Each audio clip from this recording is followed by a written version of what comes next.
Hello ಸ್ನೇಹಿತರೆ, ಎಲ್ಲರಿಗೂ ನಮಸ್ಕಾರ. ಇವತ್ತಿನ ಒಂದು ವಿಶೇಷವಾದ ಕ್ಲಾಸ್ಗಳೊಂದಿಗೆ ನಿಮ್ಮೊಂದಿಗೆ ನಾನು ಡಿಸ್ಕಷನ್ ಬರ್ತಾ ಇದ್ದೀನಿ.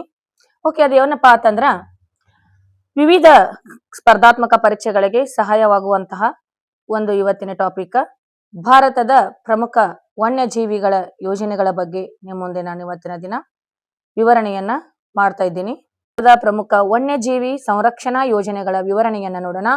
ಮೊದಲನೆಯದಾಗಿ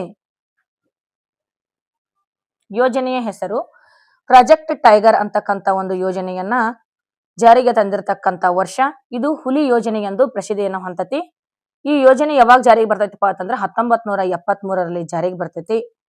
ಈ ಪ್ರಮುಖವಾದ ಒಂದು ಯೋಜನೆಯನ್ನು ಜಿಮ್ ಕಾರ್ಬೆಟ್ ರಾಷ್ಟ್ರೀಯ ಉದ್ಯಾನವನ ಎನ್ನುವಂತಹ ಒಂದು ಪ್ರಮುಖ ಸ್ಥಳದಲ್ಲಿ ಈ ಯೋಜನೆಯನ್ನ ಜಾರಿಗೊಳಿಸಲಾಯಿತು. ಈ ಒಂದು ಯೋಜನೆಯ ವಿಶೇಷವಾದ ಸೂಚನೆ ಏನಪ್ಪಾ ಅಂತಂದ್ರ ಇದು ಭಾರತದ ಅತ್ಯಂತ ಯಶಸ್ವಿಪೂರ್ಣವಾಗಿರ್ತಕ್ಕಂಥ ಒಂದು ಯೋಜನೆಯಾಗಿದೆ. ಇದೊಂದು ಕೋರ್ ಬಫರ್ ತಂತ್ರವನ್ನ ಬಳಸ್ತೈತಿ. ಇತ್ತೀಚೆಗೆ ಈ ಪ್ರಾಜೆಕ್ಟ್ ಎಲಿಫೆಂಟ್ ನೊಂದಿಗೆ ವಿಲೀನೀಕರಣವನ್ನ ಮಾಡಲಾಗೈತಿ. ಈ ಒಂದು ಪ್ರಮುಖ ಯೋಜನೆ ಅಂದ್ರೆ ಪ್ರಾಜೆಕ್ಟ್ ಟೈಗರ್ ಈ ಹುಲಿ ಯೋಜನೆಯ ಒಂದು ಪ್ರಮುಖ ವಿಶೇಷತೆ ಇದಾಗೈತಿ ಅಂತಕ್ಕಂಥದ್ದನ್ನ ನಾವು ಈ ಮೊದಲನೆಯ ಒಂದು ಯೋಜನೆಯ ಬಗ್ಗೆ ನೋಡಿದ್ವಿ.